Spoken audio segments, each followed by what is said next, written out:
Bom, gente, ele é médico, pesquisador da Fiocruz, professor, adora cozinhar para os amigos e está preparando um documentário sobre a relação dos refugiados com a alimentação. O cientista Rodrigo Stávio tem um currículo tão extenso quanto importante. Além de tudo isso, ele vem se dedicando ao estudo da culinária autoral brasileira.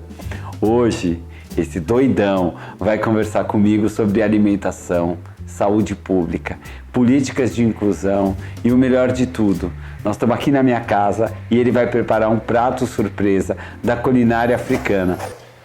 Fábio, para mim é um prazer estar aqui, eu acho que a gente tem um ano de história juntos e parece que a gente tem 50 anos de história juntos, porque as pessoas de bem se conectam, né? E eu acho que foi essa a razão que fez a gente se conectar há um ano, quando nós nos encontramos numa festa e nessa festa a gente começou a falar de inclusão social e de um cenário onde a gente começa a se preocupar com uma saúde que é linda, ela é particular, porque o nosso país tem um sistema de saúde que é único e que casa com tudo que a gente faz quando a gente faz o bem para as pessoas, e seja isso através do poder público, do poder privado ou através de ações sociais, que é aquilo que move e que nos move e que faz a gente se conectar hoje aqui. Acho que a minha capacidade depressiva atual, 80% dela vem de pensar o SUS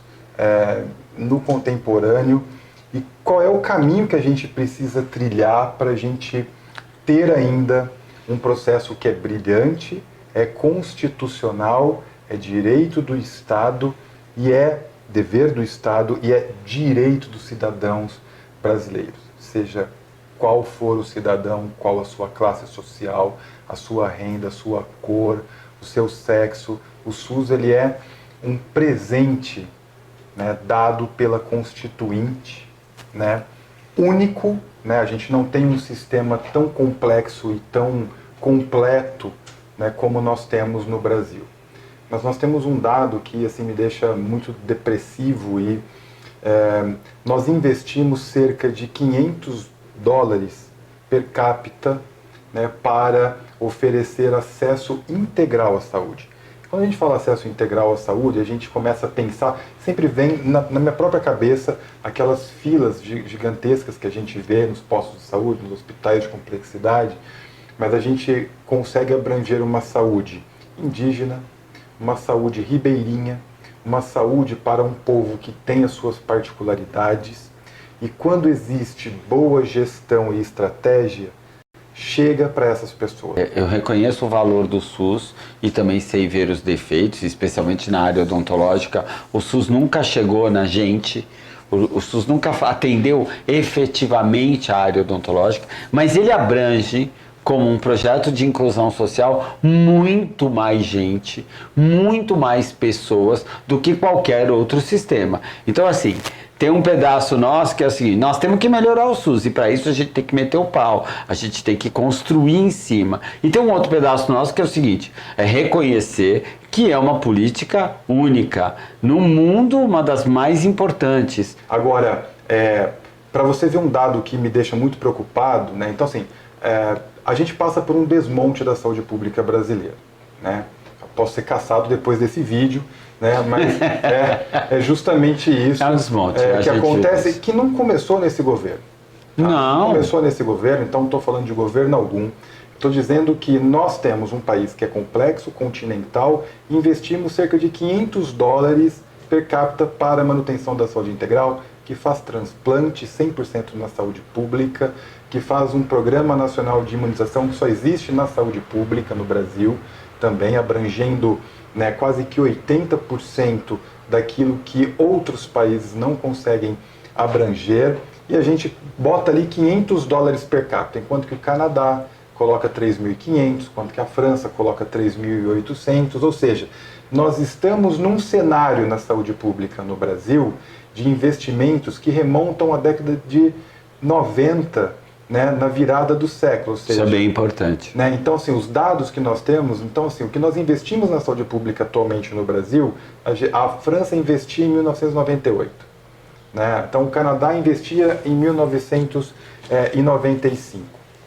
E quando nós olhamos para isso prospectivamente, nós passamos, né, a partir de 2016, 2017, né, pela emenda constitucional 241, que faz o congelamento dos gastos da saúde.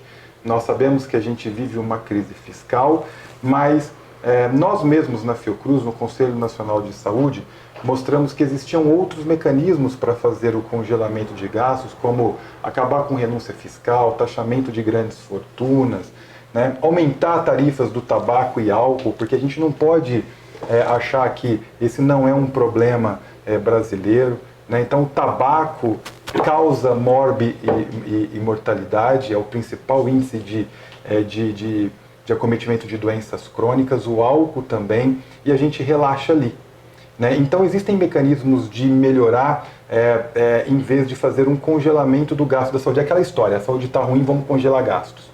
A educação está ruim, vamos congelar gastos na educação, né? E como é que a gente olha para o futuro do país? Então a gente vê um futuro que é bastante preocupante, porque a gente tem um congelamento de gastos e a gente não tem um cenário positivo. A Fiocruz é extremamente importante para o país. Todos os trabalhos são extremamente policiados por um grupo de cientistas, não é um, não são dois, são muitos cientistas policiando para que aquilo chegue num resultado. Eu queria que você contasse um pouquinho sobre como que vocês constroem os trabalhos, como um trabalho chega, consegue a grana para fazer o trabalho, sabe assim, para tirar um pouco essa casca da Fiocruz e trazer à tona, pelo menos para os dentistas que assistem o canal, entenderem essa história.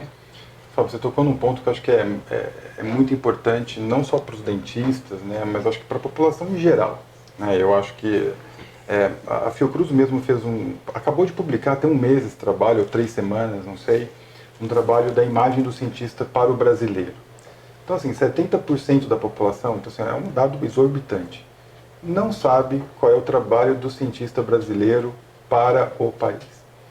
Então, quando a gente discute ciência e tecnologia para o país, a gente está falando de 70% de pessoas que não sabem qual é a relevância da ciência e tecnologia para o país.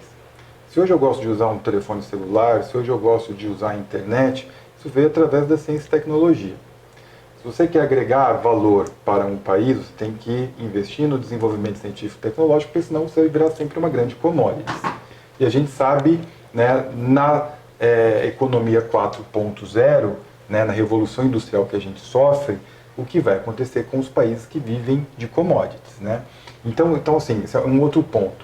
Mas a sua pergunta ela é relevante e interessante, porque a gente já parte, né, de uma população que não conhece o trabalho da ciência e tecnologia e mais, quando tem dúvida daquilo que o médico ou que o dentista fala quando está a partir de um tratamento, o médico procura o seu líder religioso para poder saber se aquele médico ou se aquele dentista tem mesmo feito o melhor tratamento. Nada contra, é importante a espiritualidade, né, mas nós estamos falando de instituições, e aí no caso da Fiocruz, cuja sua missão essencial é trazer a saúde pública, ou melhorar a saúde pública para a população. A saúde ela é muito maior do que a gente pode imaginar quando a gente coloca como um bem garantido na Constituição. E quando a gente tem um bem que funciona 80% daquilo que ele propõe, a gente não percebe. Então imagina uma criança de 14 anos hoje não ter passado pelo Programa Nacional de Imunização, né? Então, quais seriam as epidemias, né, que o país teria se a gente não tivesse um programa tão abrangente ali? E quase que 100% das crianças brasileiras são cobertas por vacinação. E de graça, as crianças que não estão sendo vacinadas são crianças, às vezes, que se recusam, os pais não levam, né? E aí tem o barco que vai, pega essa vacina e anda rios e que chega numa população que está isolada e que oferece essa vacinação, né? Então, a gente está falando, né, de pessoas que são colocadas, eu gosto desse número, que são 150 milhões de brasileiros, né? A gente tem 70% dos brasileiros vivendo abaixo da linha da pobreza. Então essas pessoas que muitas vezes nós não enxergamos, né, dependem do SUS e para elas o SUS funciona.